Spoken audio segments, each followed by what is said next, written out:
I'm not really the gardener in my family. My wife is definitely in charge, and she makes the decisions about the bedding plants, what to plant in the borders, and all the complicated stuff. I enjoy growing the veg, and this year we've had a wonderful crop of tomatoes and cucumbers grown in the greenhouse. Our apple tree is heavy with cookers, but the runner beans, the French beans and the courgettes have been a bit of a disaster. I think possibly because of the very hot weather and lack of water during June and July. It set me thinking about how we sowed the runner beans in pots in the early spring, watched them germinate slowly but surely, then planted them out as healthy seedlings. Growth was rapid for several weeks, and then in the normal way we would expect to start cropping about the first week of August. And then after 6 or 8 weeks the plants would reach their peak. Fruiting would stop, and slowly but surely the plants would die off as we reach the end of the growing season. This year that all seems to be happening early, but it got me thinking about that development pattern, which is not just a characteristic of living things, but of our careers and businesses too. There's the slow, steady process of what we might call building the base, then a period of steady growth, followed by the curve leveling off at the plateau.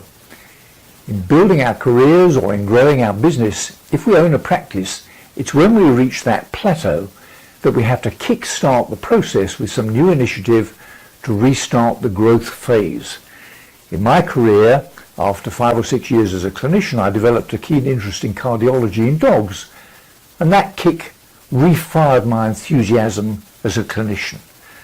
5 or 6 years later, my professional interests turned to management, and that restart kept me going until I retired from working full-time when I was fast approaching 70. Since then, I've learned to reinvent myself every couple of years or so with a new interest or a new project, some linked with my profession and some totally unrelated to the veterinary world. So what's my message for this week's video blog? It's this: in your career in veterinary practice, or in your role as owner, investor or manager in a veterinary business, be aware of the early period building the base, then enjoy the period of steady growth, and watch out for signs that you're reaching the plateau. At that point, maintaining the status quo is not an option.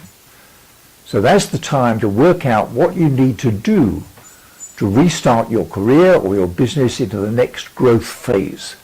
If you don't, the inevitable outcome sooner or later will be a slow decline. So no matter how long it may have been since you got involved in this profession of ours, you've got so much more to do and so much more to give for that to happen for a long time yet.